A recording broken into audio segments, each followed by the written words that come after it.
Okay, so today we're going to have a look at marking out, cutting and waste removal on wood joints. I've got a piece of wood here, and the tools first of all. Marking out, we want the tri-square and we want the marking gauge, not to mention the steel rule and the sharp pencil. Now you should have your working drawing in front of you, and the first thing to do is to check the end of your piece of wood, make sure it's nice and square in both directions, and then using your working drawing to mark in from the end the size that you want, and then you want to mark a line perpendicular straight away across the wood. That shows the position of the start of the wood joint. Now, because I know the thickness of material, I can mark that straight on. Mark the second line. That then shows me the material that I want to remove. But we're not quite finished yet. We want to show the depth of this through houser.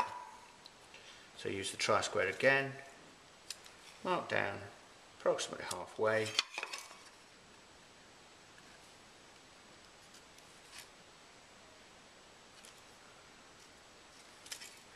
And then the last thing to do is to mark across the bottom of the wood joint using the marking gauge.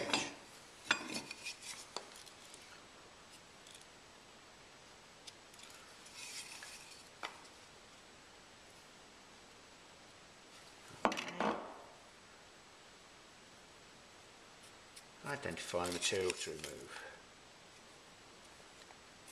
So that's marking out the wood joint. Next thing we want to do is we want to saw down both shoulders of the wood joint. So we want to clamp it securely, and we also want a straight edge to guide the saw. So we put the straight edge, make sure you set it inside the waste material, because the set on the saw will cause it to be wider. So if you cut it exactly on the line, your wood joint will be too wide. Now the saw that we're going to use today is a gent saw. You could equally use a tenon saw. Cut straight down.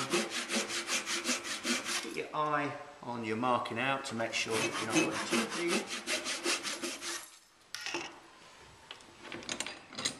Then change the position of the guide to cut the other side of the wood joint. Securely clamped guide and cut.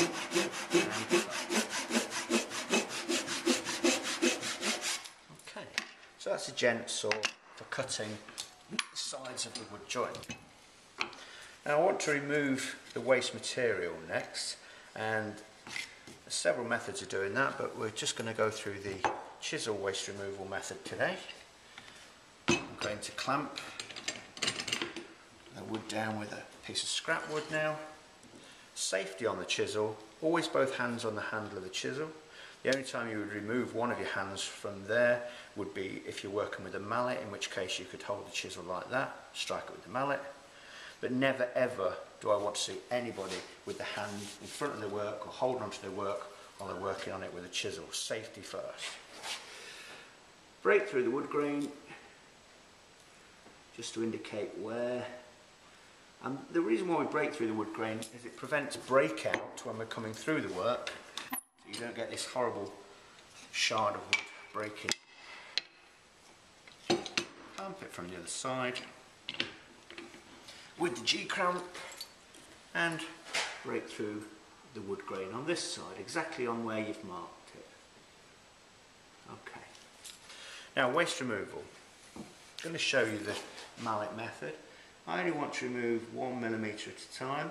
I'm just going to drive the chisel through the wood, keeping it as horizontal as possible. You never want to be lifting the handle of the chisel, because then you'll end up going past the depth that you want to the wood joint. So that's the first cut. That's the second cut. The third cut takes me very close to the depth that I want. And then I'm going to turn the wood around and come at it from the other side.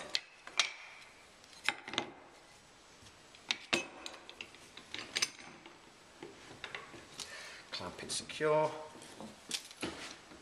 1mm at a time. Okay. Now the final part is called pairing.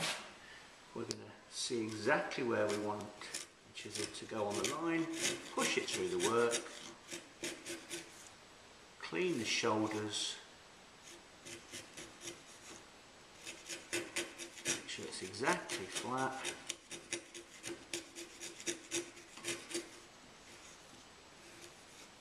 Okay.